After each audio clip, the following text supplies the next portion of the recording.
from CU Denver's history program. These 4 students are all enrolled in our public history master's program, and they're an impressive set because they are really exemplifying the values of our field, which is working with community partners to share access to histories and making it of use to broader communities. So today we'll hear from Jake Wilkes, Bianca Barriskill, Whitney Roberts, and Maggie Graber-Heisinger, who are all going to speak about work they've done during their time as graduate students. I encourage the students in the room to pay particular attention to what these students have taken on and how they've engaged not just with one particular project, but how it fits into the larger narratives that you're hearing today about the ongoing work of both academics and community partners on campus. So please join me in welcoming first Jake Wilkes.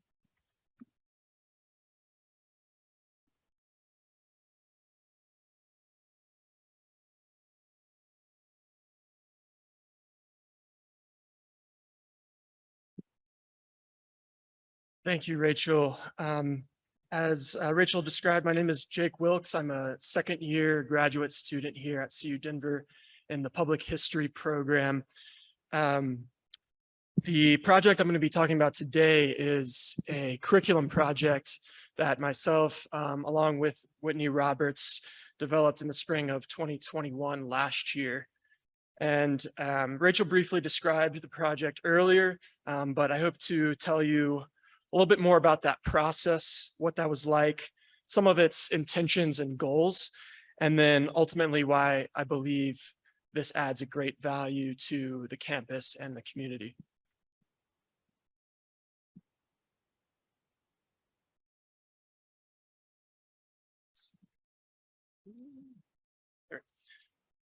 So as I said, the project beginnings really started in our class last spring.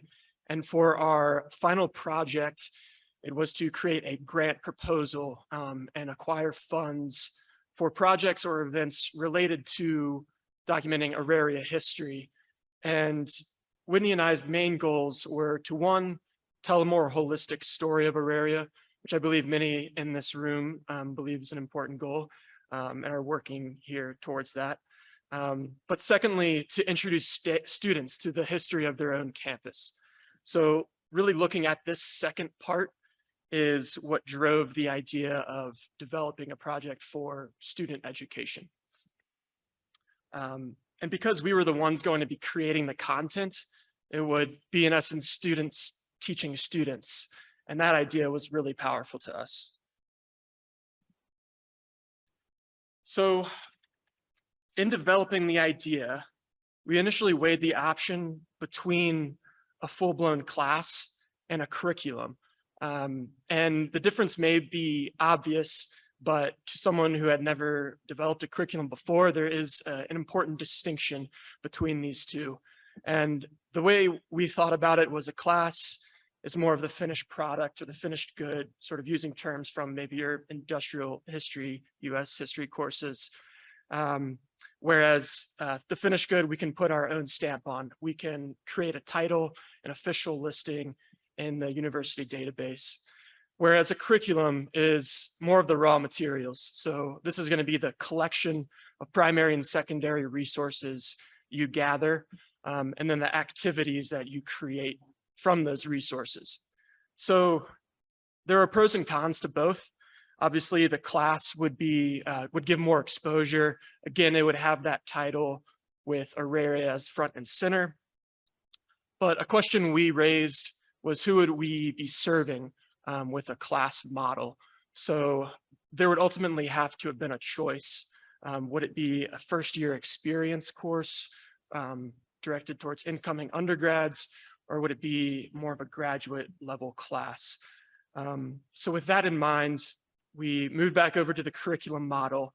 And from there, the choice, I think, became obvious because one, the curriculum provided flexibility for us in what we wanted to include.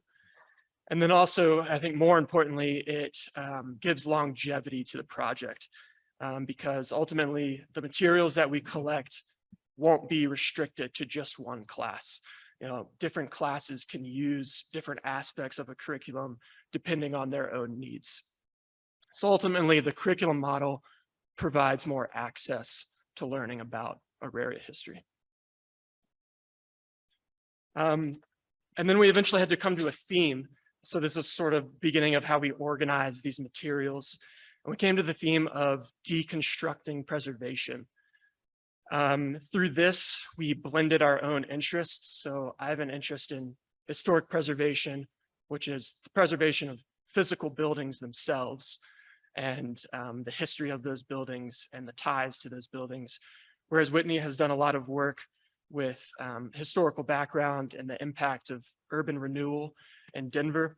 So with those together, we wanted to look at the physical buildings themselves and sort of peel back what can they tell us about the history, and also what can they tell us about maybe things that aren't things that we can't necessarily see still with our own eyes, but are still very much a part of the community.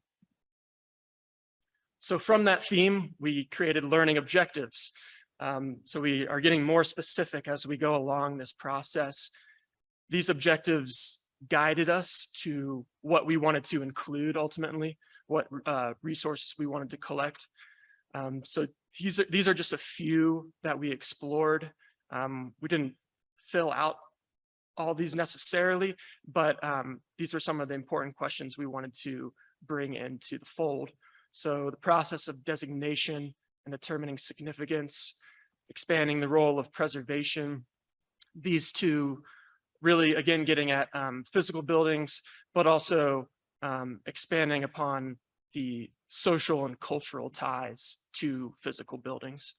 And then again, understanding how collective memory develops, analyze what is recalled, what is forgotten, and who decides. So really in-depth, deep questions, ultimately with the goal of helping us organize how we wanted to put this together. And ultimately, how we did organize it was we split it up into two different modules. Module one would be, again, more preservation-based, what I call nuts and bolts of preservation. So I developed a historic places survey activity, which would essentially students would get out of the classroom and look at each of the historic properties on campus.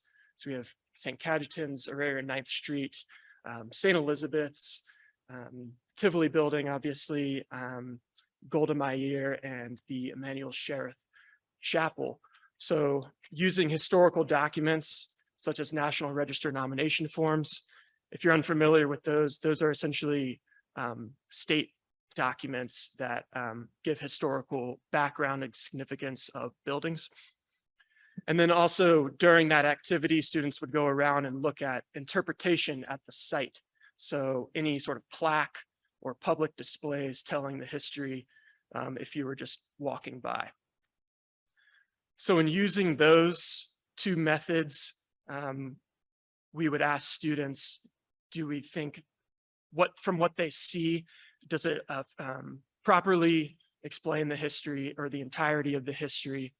And from that, we have certain challenges that we wanted to bring to attention and have students grapple with. So fragmented history is when we're thinking about what history is represented, only pieces, maybe certain pieces are only seen. And static history being the places that are recognized, they can sometimes feel stuck in time and maybe aren't as relevant to the present day. And that really sets us up well for module 2, really getting at the preserving the memory of Auraria aspect. So in this final portion, we're talking directly about the impact of urban renewal and really uncovering the stories of the community. So a lot of this discussion is going to be driven by primary and secondary resources and the research that Whitney did. Just for example, Auraria Remembered is an oral history project that includes anecdotes from displaced Aurarians. Dura Notice, so I'm not sure if it has been mentioned already, but the Denver Urban Renewal Authority was responsible for many of the urban renewal projects and demolition in the Denver area. And Whitney found the document notice that essentially was telling the Aurarians that they must vacate. And then also news articles of the time period. So again, just getting students situated in the time period to better understand the history. So as Rachel mentioned earlier, the first aspect of this curriculum has been implemented in a fall 2022 course, within the history department, the Colorado Historic Places class. And I think it fits really well. The class theme is all about space and place. So space being, it's just an abstract physical landscape. It just is there. And space becomes place when people and events give value to that area. And I think that's ultimately a huge takeaway, at least for me, with this project, is learning that it's really the people that give meaning to a place. And these are just the two class themes of the modules, the history under our feet, really all about just getting students out of the classroom and acclimated to their campus and its history. And module 2, hopefully at the end of the semester, we'll come back and discuss sort of what we learned throughout the semester. And here are just a few photos I wanted to share from our survey. Again, just really emphasizing that through walking around campus, even through that first step, you become more cognizant of the history around you. And if you go on one of the tours later, I think you'll get a sense of that feeling as well. Again, during the tours, looking at things like plaques and how that follows in the interpretation of our history as well. So I think ultimately, if we look back at our initial goal of just making students more aware of the history of their campus, I think this is a great first step. I think we succeeded in that. Thank you.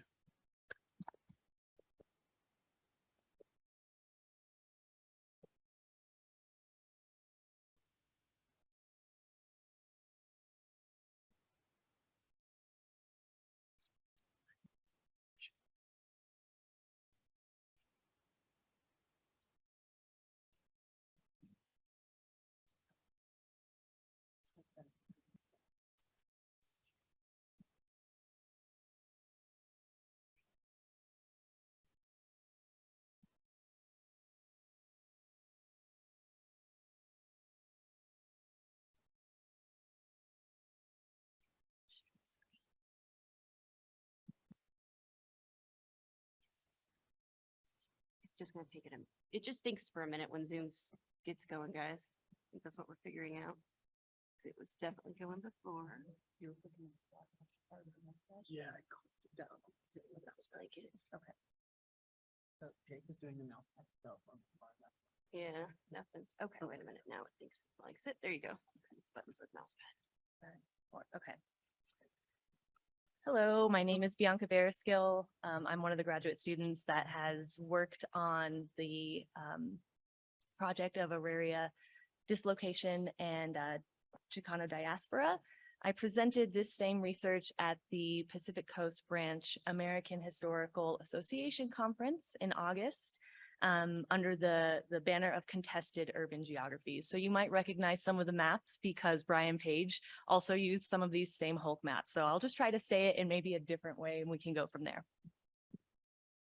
The outline for this presentation is going to be a main themes overview. So I'm going to touch on racialized housing demographic maps from 1940 to 1970, procedural injustice as a concept, urban renewal in the latter 20th century, and then I'm going to have a conclusion. So consider historical social impact of urban renewal, reparations in the form of scholarships for displaced community members as part of a university effort to undo the lasting impact of displacement.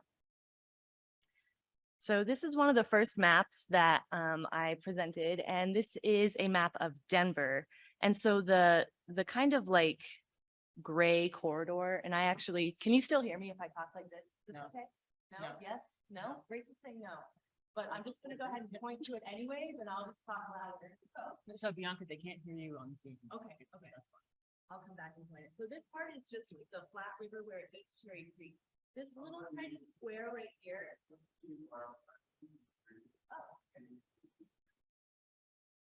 No, that was an option.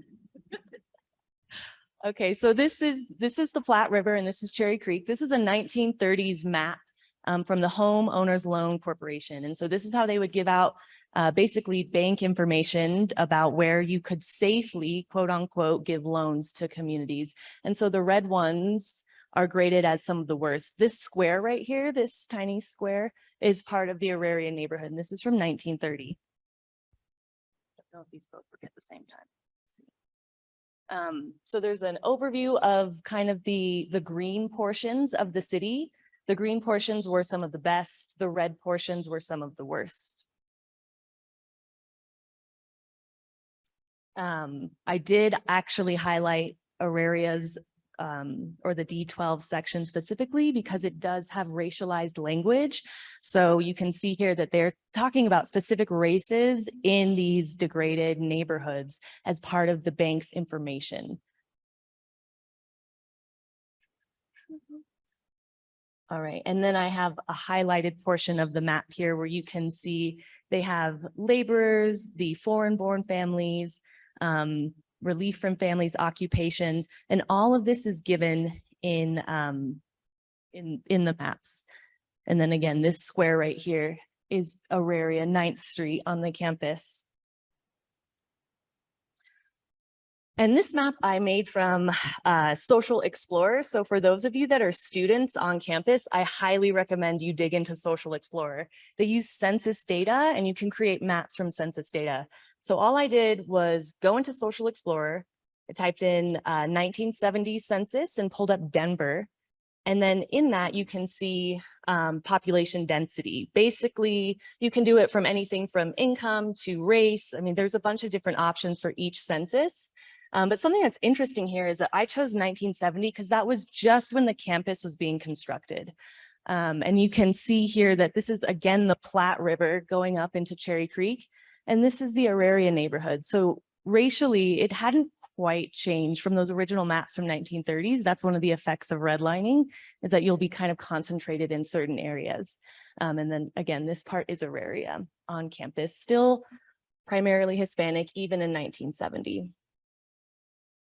So a 1969 survey conducted by Dura found that 89% of the households in Auraria were Hispanic and nearly 3/4 or 73% rented their homes. This is a map of Denver Urban Renewal Authority's project for Auraria campus. And this is the definition of procedural injustice. So procedural injustice happens when more powerful actors at the individual or institutional level leverage their economic or political advantages over individuals and institutions that lack funding or formal organization required to resist detrimental actions and policy. And so I like to think of it as how the difference between things ought to play out in the world and how they do. And these are some quotes that kind of touch on procedural injustice. Indeed, the first time residents heard about the relocation was when leaflets were passed out to every house. And that's again for Magdalena Gallegos's Auraria Remembered Oral Histories. The fate of the Auraria campus project depended on a series of obligational bonds which voters needed to approve and marked the start of an aggressive citywide campaign to secure votes using practices which today would be aptly labeled procedural injustice. And that's from a newspaper article from 1969, the bond issue. These are some of the political actors at play during the time. So we have Dura, AHEC, Denver Planning Office, DDI. ARO was one of the community organizations here in Auraria that tried to resist the procedural injustice and the relocation, as well as Father Peter Garcia. This is one of the bond issues that was passed around. And this is West Side Recorder. So Chicano newspapers in Denver wrote on the campus construction and detailed the residential organization ARO that had mobilized in response to this procedural injustice and urban renewal. That's Father Peter Garcia in the middle, some of the photographs courtesy of Denver Public Library. And ARO's involvement and resistance to urban renewal project was perceived perceived as a token gesture by community members. And that's from a Denver Post article, May 1971. And then something that was kind of the nail in the coffin for Catholic voters specifically for that bond issue was when Catholic Archbishop James Casey endorsed the campus proposal and swayed nearly all of Denver's Catholic voters in favor of that 1969 bond issue without consulting Father Peter Garcia, who used to be the leader of this community in this campus. So urban renewal in the 20th century, efforts to image cities as a place to work, live, access higher education, and enjoy leisure class activities like shopping or recreating outdoors, had city planners vying for opportunities to pull tourist dollars and increase city tax bases. This was common in the basically post-war era, so 60s and onward. Cities were trying to quote unquote clean up and reimagine themselves. And this is part of that process. So as you can see, we have what cities want to be, and then the process on how they get there. This is preserved portions of 9th Street, photo credit, again, Denver Public Library, thank you.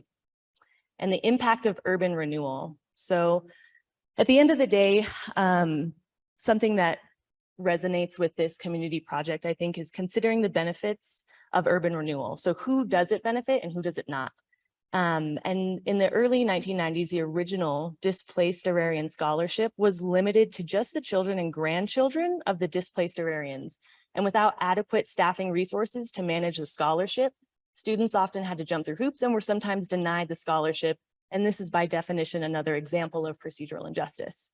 So by changing the eligibility to direct descendants and memorializing the scholarship, it will now be available to all the lineal descendants of displaced Aurarians in perpetuity at CU Denver, MSU, and CCD. So reparations is part of that reconciliation with contested urban geographies and histories of displacement is how the campus is trying to move forward. And these are some of the displaced Aurarian descendants at the last scholarship public forum, which was, I think, last November or October. This is Noble Chavez, Judy Montero, our chancellor, and the executive director of AHEC, and I forgot AHEC. Anyway, and then, and I said this in Portland too, but the guy on the far left, if anyone knows his name, I need that. He was in there too. All right, conclusion. So reparations is the newly emerging conversation on the Auraria campus in relation to previously displaced residents and their descendants. Community activism and academic public forum on the displacement of the Mexican-American residents in the Denver neighborhood highlight and acknowledge the displacement.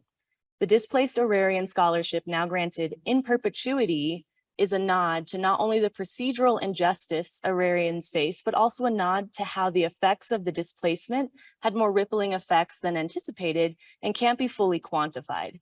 Hence its expansion decades after the campus construction and relocation of residents. How procedural injustice plays out in the world often has unforeseen lasting effects, of which the expansion of the Displaced Aurarian Scholarship embodies. Thank you.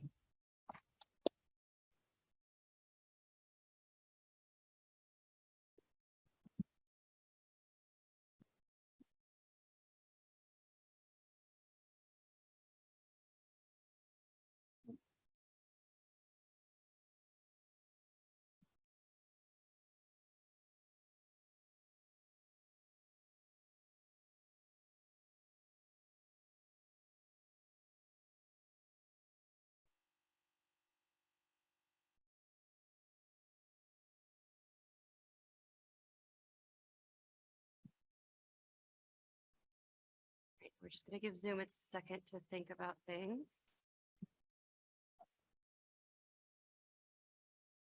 I promise I'm not, there's no magic. I'm not doing anything in between. I'm just letting it think.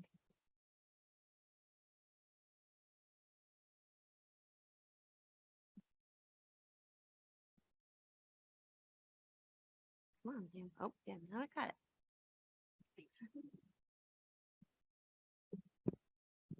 Hello, everyone. I'm Whitney Roberts. I'm a graduate student at CU Denver in the public history program. I mainly focus my research on urban history and specifically the history of Denver.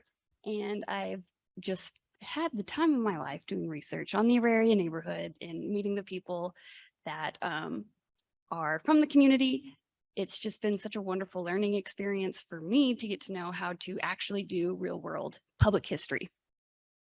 So my presentation is called The Politics of Memory and the Legacy of Urban Renewal on Denver's Auraria campus.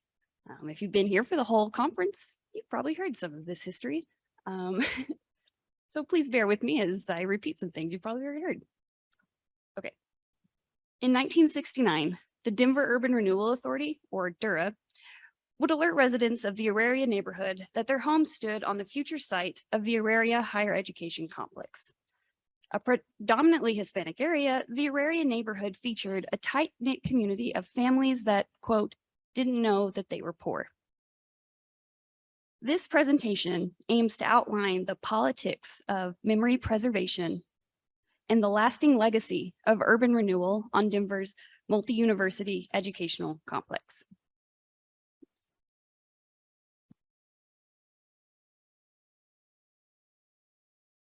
A century before the city began dreaming of higher education, Auraria was established in 1858 as a mining settlement during the gold rush. The word Auraria is derived from the Latin word aurum, which roughly translates to gold. Situated along the Platte River, the settlement would later merge with rival town Denver City in 1860, therefore becoming Denver, Colorado. After the merger, the area was referred to as West Denver until the 1960s. This photograph is one of the few images of West Denver and shows the area during the 1864 Platte River flood. Understanding the beginning of the neighborhood is a key element of our story today. In a historic preservation sense, where a city begins is a major component of its history. Therefore, what is determined as the most important past is what is often looked to as the most important moment to preserve. In the next 40 to 50 years, the area saw an influx of immigrants from Central and Eastern Europe and had developed into a mixed-use area featuring mills, breweries, and other commercial endeavors. The neighborhood grew increasingly working class by the 1920s. As the area shifted into a predominantly Hispanic neighborhood, as Spanish surname families migrated from New Mexico, Southern Colorado, and Mexico. Former residents of the neighborhood remember their families choosing Auraria because it was the only area that was both affordable and welcoming to Hispanic newcomers. It soon became a thriving cultural center full of commerce, industry, houses of worship, and family. So here we have a picture of St. Cajetan's, which is obviously where we're at right now. And right next to it is a picture of the Ave Maria Clinic, which was run and opened by the St. Cajetan's Parish. It is no longer standing, but it was the main healthcare facility for the West Side. And you can learn more about it on the walking tour if you choose to go on it. By the late 1950s, the neighborhood began to experience the first signs of loss as small businesses and department stores began moving away from the area and into the suburbs. Citing competition from nearby downtown, many businesses were forced to leave the area, leaving space for industrial warehouses to begin taking up residence. Soon, factories and industrial buildings would spring up across the Auraria neighborhood, leading to a mixed residential and industrial zone. The combination of low-income residents, the Hispanic presence, and the mixed zoning led the Denver Urban Renewal Authority to deem Auraria as a blighted neighborhood. The phrase blight in a property development sense means a structure or group of structures that is beyond repair and poses a direct threat to the economic health of an area. The fear at the time of the city of Denver and of the Denver Urban Renewal Authority was that blight would act as an infectious disease that would spread throughout entire cities, and therefore Auraria needed to be quarantined. So here we have an overhead view, an aerial view of the Auraria neighborhood before renewal. And if you look closely, let's see, right up there in the middle, you can see the Tivoli Brewery, Tivoli building. So it really puts in context everything that's around here.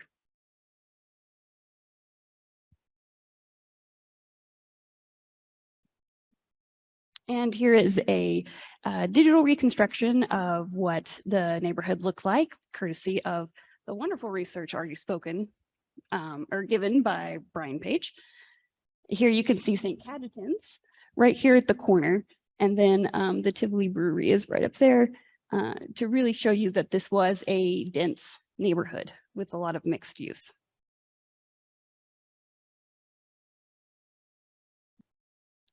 Once the neighborhood was viewed as blighted, the city began to brainstorm ways to eliminate, as Governor Love described, a sagging section of the city. By the beginning of the 1960s, the neighborhood was due for an upgrade, as many of the nearly 100-year-old homes were in a state of decay. However, rather than consider Auraria as a community, Governor Love and the Denver Urban Renewal Authority viewed the neighborhood as the perfect spot for a large-scale renewal project. And here we have a picture of 9th Street before urban renewal happened. At the same time Denver was assigning blight, the city was experiencing growing pains. The population had expanded in the post-war years, leading to an increased demand for higher education.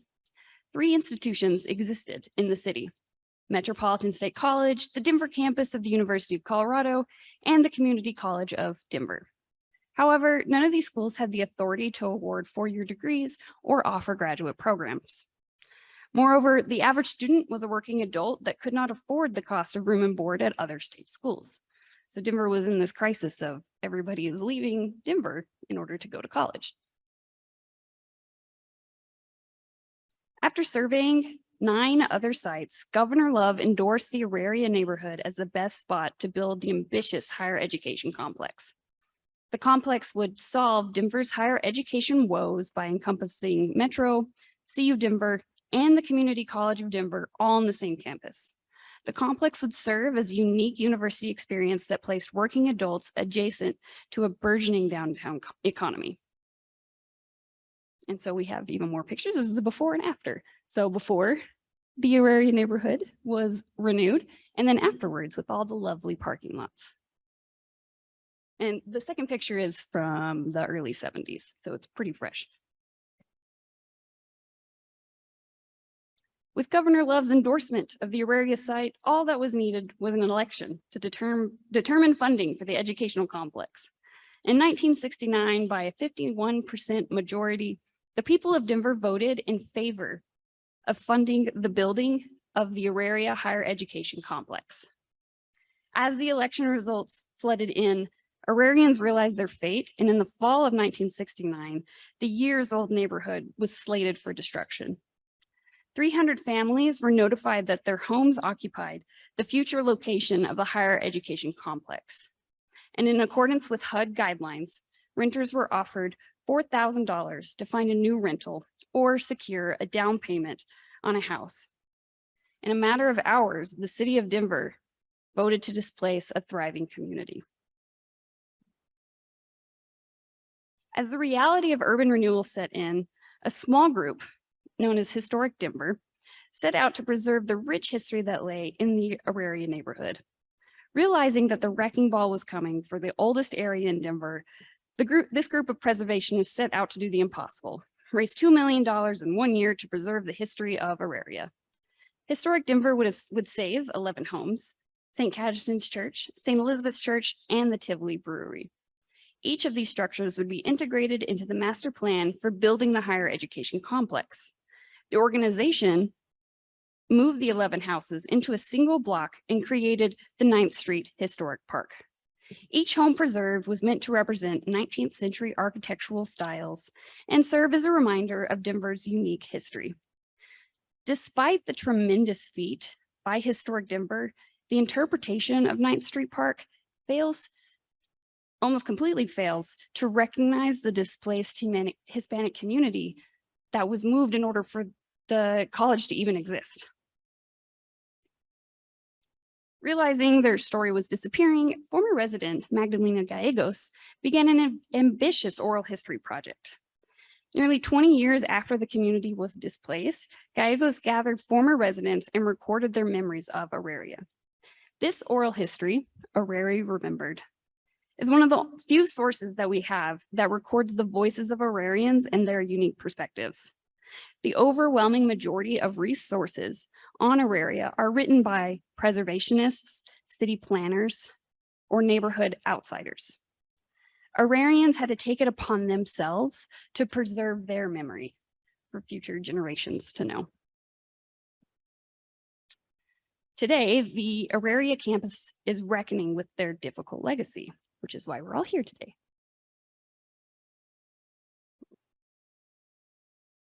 The campus features almost no mention of the community that was displaced, leading many students to wonder, why are all those old houses on campus? This presentation and the work done by my fellow grad students are part of a very recent effort to reckon with the past. Student projects are now in the works to reinterpret 9th Street Park, so that includes every community present in the former neighborhood. And when I originally presented this research at the same conference that Bianca presented her research to, I had the pleasure of announcing this symposium as a major step in reckoning with the past and legacy of urban renewal on campus. And this is the plaque that is currently sitting at 9th Street Park, which you will see if you go on our walking tour today. And the plaque really only mentions the people from the original mining settlement from Denver, or people from the 19th century that had a role in Denver's history. The plaque fails to really even mention the community that was displaced and the reason the park is even there.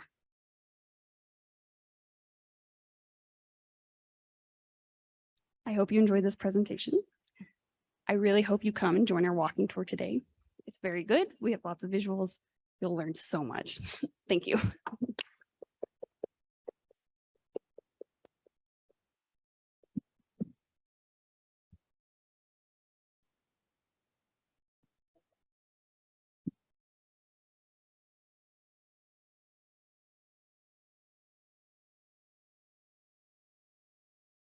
Hello, everyone. My name is Maggie. I'm one of the grad students here. My part in this project mainly focused on college students on the Auraria campus today, focusing on the college students that have received this Displacement of Auraria scholarship and kind of gathering oral histories of their experiences on campus, how they feel connected to campus, if they have any stories that they kind of remember as they're going through campus, and things of that matter. So when I originally was looking for students, I displayed it as getting to know your college experience as a displaced Aurarian.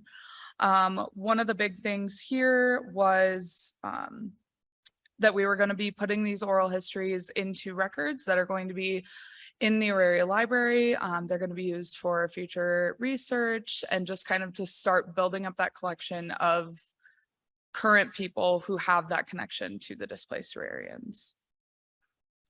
Some of the main questions that we focused on were, what factors did you consider in your decision to attend the University of Colorado in Denver? Kind of, were there any family pushes to attend? Did you want to get back to that campus and kind of connect with your family in that way? Or was it just that it was close to home, something of that matter? Another question that we focused on was if the student could share their knowledge of the campus, if they could share what happened with the displacement and anything else that they might know about the land that the campus was on. Some of the other questions that we focused on were if they felt a sense of value in going to campus here, if they felt a sense of value in going to campus in the middle of a city, and what were their opinions on that, as well as if they felt anywhere on campus that they could relate to, anywhere that they were comfortable being on campus, anywhere that they kind of gravitated towards, whether that be 9th Street Park, whether that be the Tivoli Center, Student Commons, and kind of what they felt as a reasoning for that. Again, just kind of tying into that, how do you feel connected to this displaced Aurarian community as a college student here today? And then the last question that kind of got the most reaction was, what are some things that you'd like to see around campus regarding students, regarding the history of campus, regarding getting more of the natural landscape into campus? And everyone that I interviewed had really great answers to that. Of course, as the work that my other students are doing, they wanted to see just more regarding the history. Some of them had never even been to 9th Street Park before because it's kind of tucked away in the corner of campus. So they wanted more recognition, more voices, just more regard to the history of campus in general. So I found that to be really interesting and kind of solidifying of the work that we're doing as grad students here, that other college students on the campus are feeling that same way. One of the biggest conflicts with this oral history project was finding students. A lot of people on the Displaced Arrarian Scholarship, some of the students I interviewed didn't have a lot of the answers to the questions because they just didn't know too much about their family history. So that was a little bit of a hurdle going through with these interviews, just because if they aren't learning about it, and if anything is happening with them not learning about campus, then how do they answer these questions? How do they know what they want to see on campus? So that's kind of what the oral history part of this was just kind of gathering that experience, gathering the input from these students to learn more of what we can do, and continue to grow that oral history project and continue to put them into the library for future use. And so we can get another aspect of this displaced Aurarian community. Short, sweet.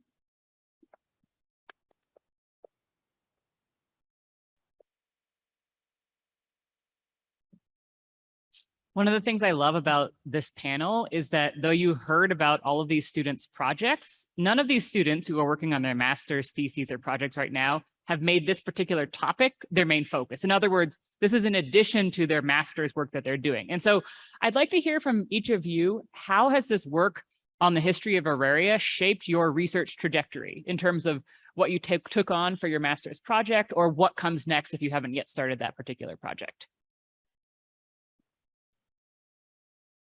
Yeah, for me, I think a huge part of being in a master's program is just the engagement of the area and the community that you're in from the onset. You know, I could choose to talk about Virginia, where I'm from, but I feel like that would be so much less valuable than where I am. You immediately, just by being a student, become immersed in the community, and you begin to see the same people talking about the same things. So for me, it opened so many more possibilities and opportunities. The more you dig into research, the more you talk to people, you see how you can expand and build upon these topics. So for me, the curriculum project has influenced me to continue this work into my capstone project, where I hope to speak a little bit more of the history of 9th Street. It's still in the works of what that final product will look like, but the ultimate goal is to provide a more inclusive and comprehensive history of each of the houses on 9th Street. So that's really how this work has influenced me.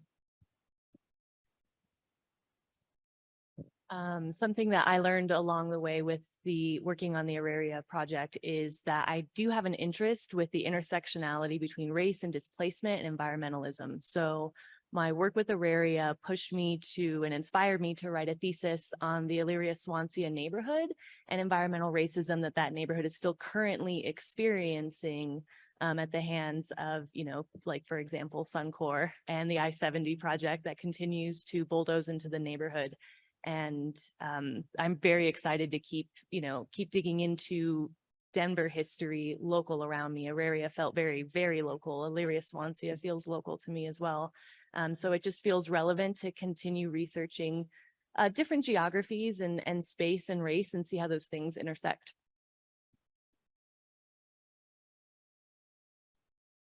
Yeah, man, I had such a great time working on this project and doing this research because it really introduced me to the idea of urban history and urban renewal, city planning, and how that affects people that are already living in those cities. And so this research has inspired me to continue on to another urban renewal project, the Skyline Urban Renewal Project, that is intimately connected to the Auraria project as well. For my master's thesis, I am exploring how the Skyline project displaced 900 unhoused people in order to build the new Denver skyline. So I think that I can draw a lot of comparisons between the two projects and just show that, you know, city planning, whenever we embark on new projects with city planning, we really need to ask the questions of who exactly is this affecting? And is this beneficial for just some people? Or is it beneficial for everybody that's in the city?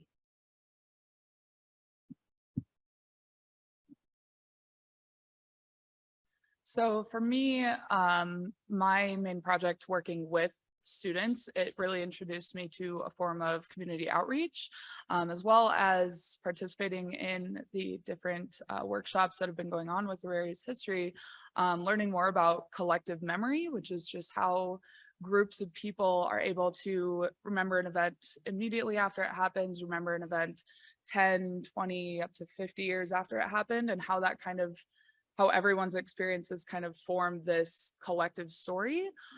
So for my master's thesis, I'm looking into the college experience of the COVID-19 pandemic and kind of getting that first story collected of how students are just a year afterwards thinking about their college experience and how they've been affected by it and kind of how they can relate to others in that way.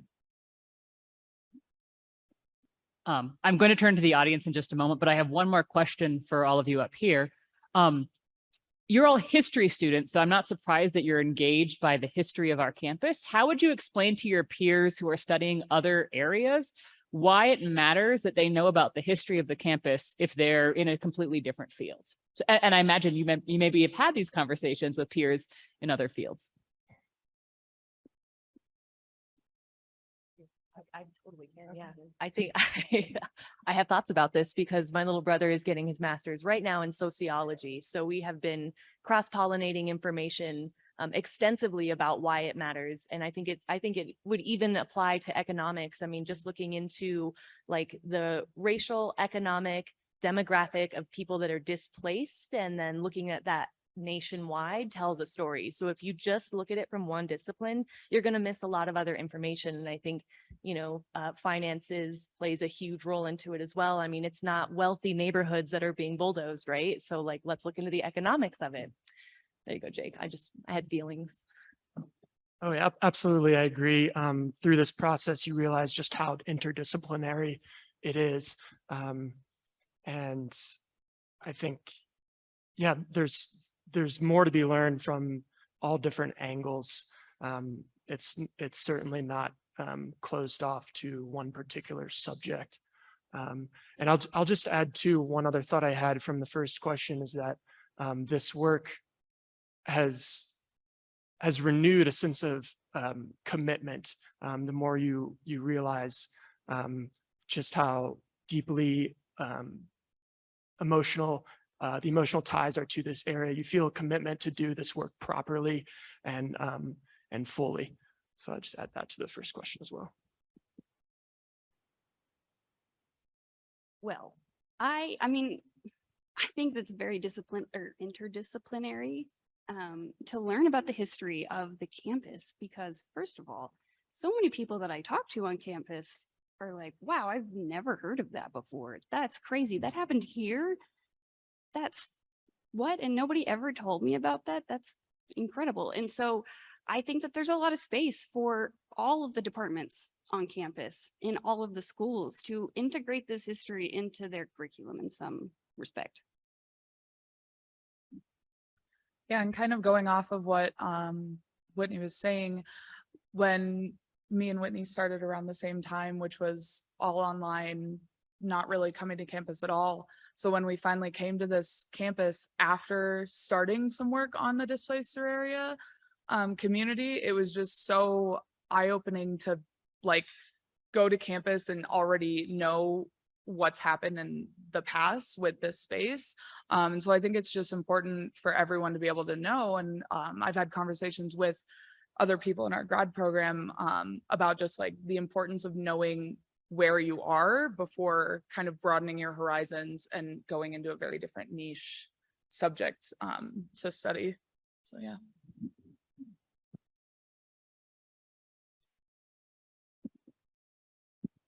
Kristen is running around with the mic. Thank you. So hi, I'm Rebecca Hunt. My question is, this is not the only institution on campus. It's not the only set of students on campus. What would you all hope to do to help work with the other two institutions, especially CCD, which is a feeder institution to CU Denver, to help them more engage their students in the history of the campus? And I'll just add to that great question. This is not you signing up for the work, but rather what would you recommend, for instance, for incoming graduate students to consider for their own research? I can speak on the curriculum portion. One of our goals was to include as many students on campus as possible. The final product was geared towards CU Denver, and that was largely solely because the grant we applied for was a CU Denver grant. So in that way, we were slightly restricted. But I will say the model, again, of the curriculum and why we chose that route is because the materials themselves are essentially open access. You know, I have them in a file. So if there was an official way to share that research, share those materials with the other two campuses, that's certainly something that I would be welcome and open to. Yeah, and to add on to what Jake just said, when he and I first started working on the curriculum project that he's presented on, really our biggest dream whenever we applied for the grant was to create a course on Auraria history that would cover, you know, the indigenous population all the way up to the activism that's happened on the campus. And we were hoping that we could eventually turn this into a curriculum that we share with the other institutions on campus, so that there's always this history curriculum that everybody on campus gets to hear, that teaches them about where the campus comes from and what it actually means to get an education in Auraria. And I have seen all three institutions at the public facing events that do touch on the scholarship in the past. So I don't think that there's necessarily absolutely no involvement from the other institutions on campus. What I've seen is that everyone tends to come together under the umbrella of AHEC, of course, which maybe could do more to spread information to the tri-institution. But I am seeing each institution show up for these events. So I don't, I think that there's already grassroots pause and push to get that history out there.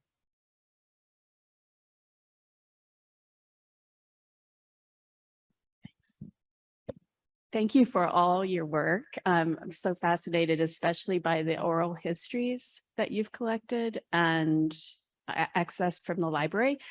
As public history graduate students, do you find important differences between the textual accounts and the oral accounts? I know my students talk a lot about the grain of the voice, the tone, even the ambient sounds that come with oral histories.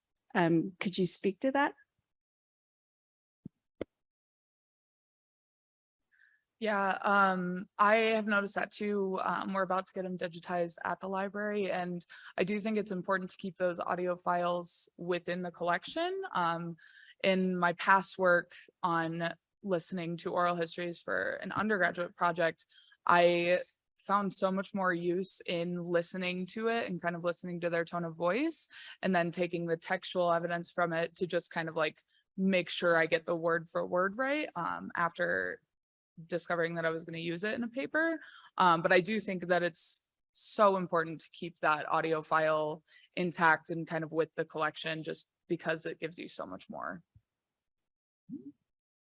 Yeah, I definitely agree with that. Whenever I first encountered the Auraria Remembered Oral History Project, I started by listening to the actual cassette tapes that are housed at the Denver Public Library. And the first time I listened to those, I just found myself becoming so incredibly emotional in the archives, because I listened to these people talk about their homes and their community with just so much love and joy, and that they had such a thriving atmosphere and community here that was safe and welcoming to them. And they just lost it because the city decided it wanted to build a school. So having those original recordings is just so crucial to actually getting the whole picture of what's going on here, because there's so much that you can learn from the inflections in someone's voice. I also think it's helpful to normalize using oral histories in academia, because there's, that is a very Western way of doing research, is written word and all of this data, and oral histories are another very valid and should be normalized way to record a story. Yeah, I think it simply adds another layer of interpretation, and we can still place those histories in their own context, because each person will have their own story. But there's no, in history, there's no right or wrong. It's everything has its own place and its own interpretation as part of this larger layering of an event.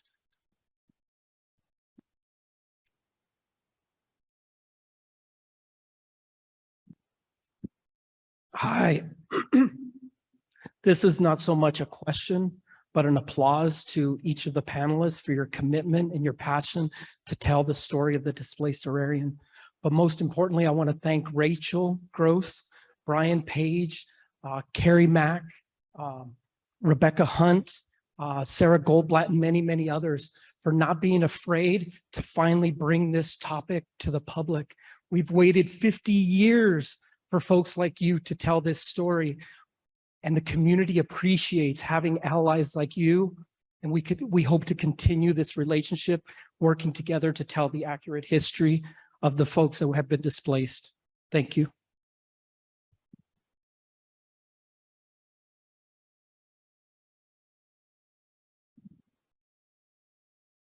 I also want to thank you. I am a displaced Aurarian, and I feel so thankful that this opportunity came to all of us. I also want to acknowledge AHAC, the Historical Advisory Council for Auraria, for starting, to just collect people and also to educate people about what has occurred on this campus.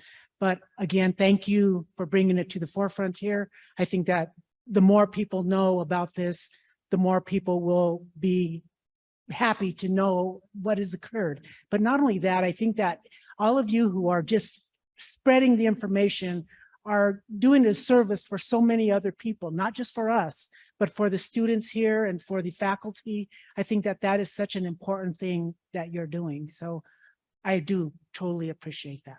And I appreciate what you've done. Thanks so much.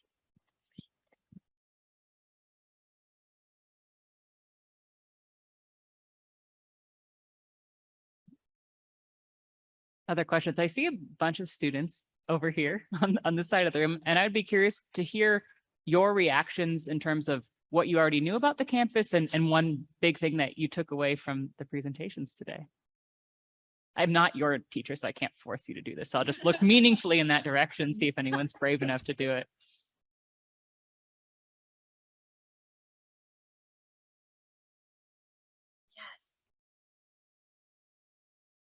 I mean, I just find it very interesting. I mean, I'm from Aurora, grew up there, born and raised, and every time I drive down Colfax, every year just looks different. So I appreciate that people recognize what other people are doing to communities.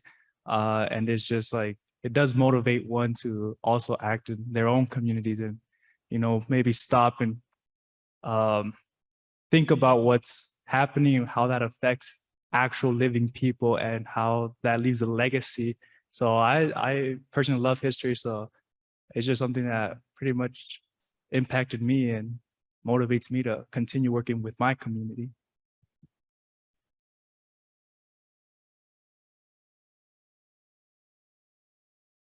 So I actually did take the survey. I did take the survey about whether or not if I had history here in Auraria. I did not realize it at the time, but when you mentioned Swansea, I lived there when I was like barely born, and my mom went there, and St. Catherine's was actually the church that my grandma came to. So I didn't realize at the time that I had so much history here without even knowing why. I literally just chose coming here because it was closer to home, but also my family members came here to do college. But hearing this, I was like, oh wait, I have history here and I didn't even know it. That is really cool. But it's cool to see that people like you actually take consideration of like my history, because sometimes there's like a little voice that's there and it takes somebody else to make it known. So on behalf of my culture, thank you. So thank you.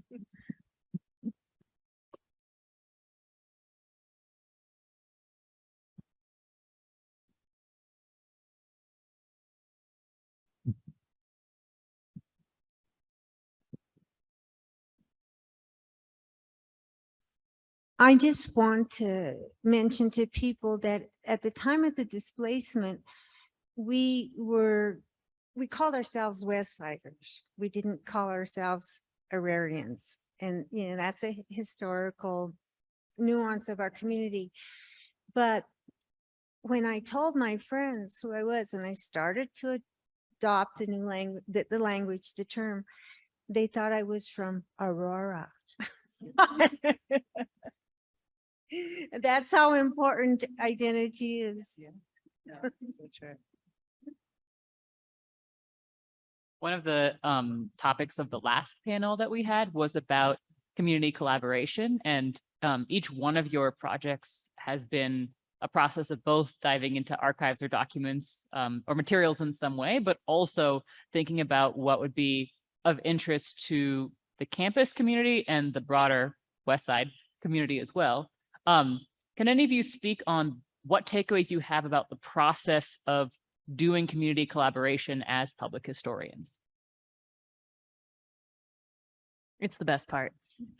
It is so much fun to be out in community with people, to be engaged in public forums, to understand what's happening on a cultural, physical, material landscape level. I think it's the best part, especially with history, because it can feel very nebulous and in the past. But when you're working with partners and they are, you know, either descendants or living embodiment of the history that was, I think it makes it very potent.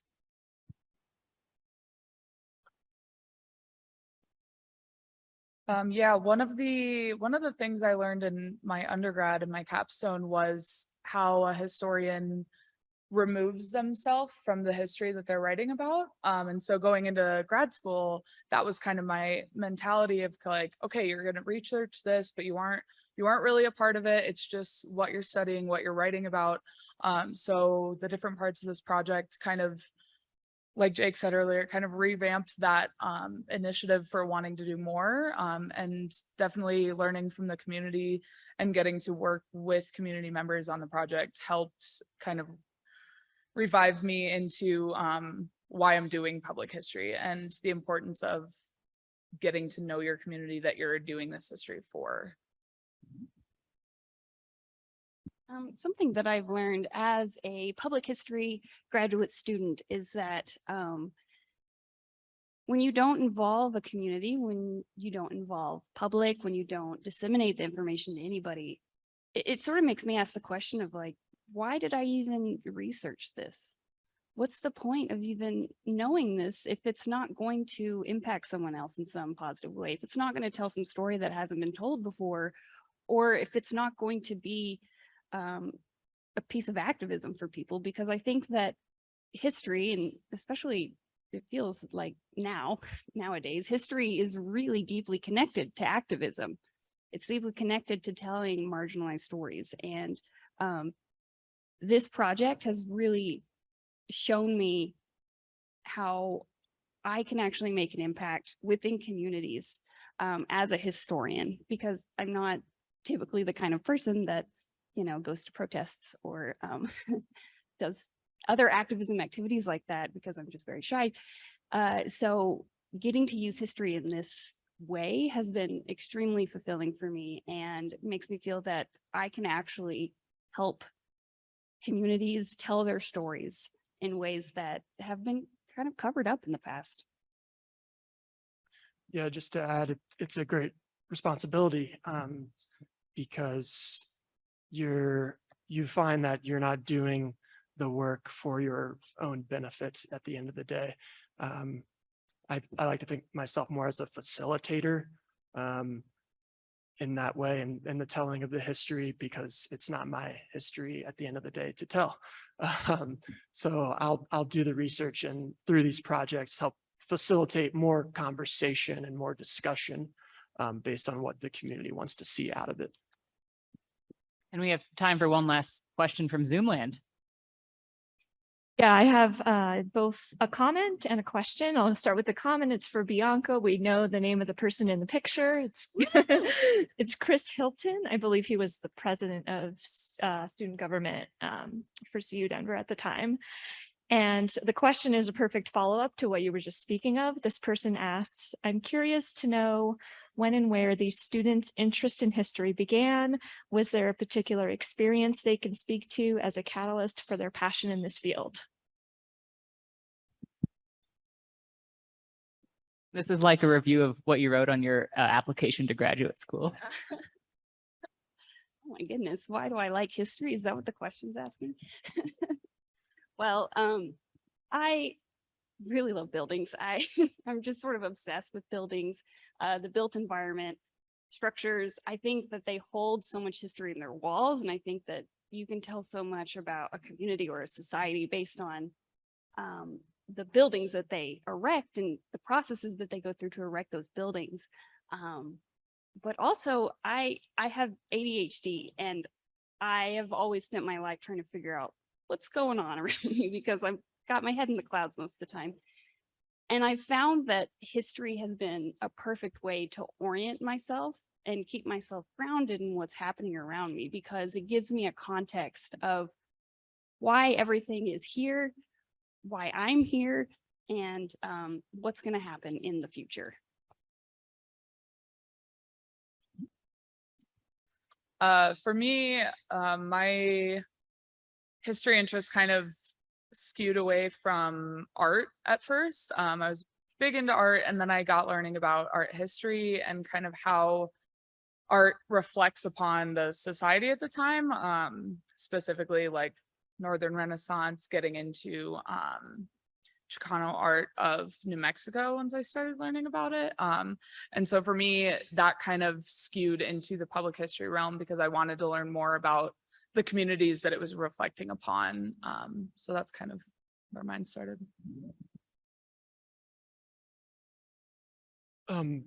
Yeah, my interest in history really expanded when I got here.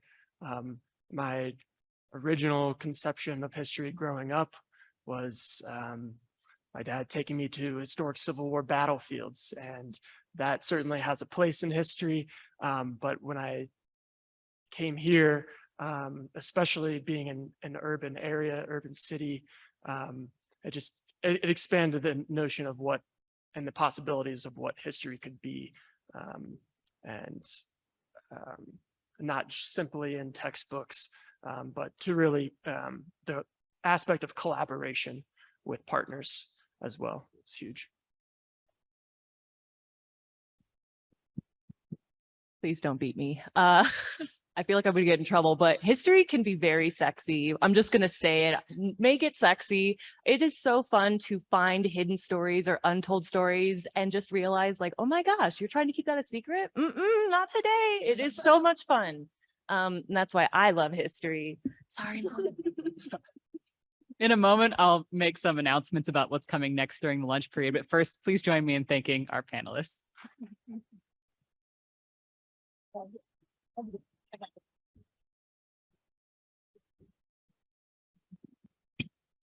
So we have quite a few opportunities for the lunchtime session. First, in here, we'll have our interactive lunch session, a Q&A with Indigenous leaders and descendants of the Sand Creek Massacre. So if you'd like to participate in that informal discussion, you can grab your lunch and then stick around in here. In addition, I mentioned we have those carts outside from the CAP students from previous semesters, but we also have the 12:30 walking tour that Whitney referred to. 2 of our graduate students will be leading it. And if you want to hear more about the voices of Aurarians and how we use oral histories and interpretation, that is a good time to sign up for that. In addition, we once again have our librarian over from Special Collections, Dot Donovan, who is here for anyone who wants to talk about the wealth of material that the Auraria Library already has, and also what the library's plans are for the future in terms of preserving and maintaining access to the historical records that make so much of this work possible, and also make accessing the Displaced Aurarian scholarship possible, just as important. So please do talk with Dot if you have the chance. I'm sure there's an announcement about lunch. Lunch will be set up in a few minutes at these tables, just to make things up just a little bit. And is there anything else from the other organizers that you'd like to say before we break for our lunchtime session? Water's in the back.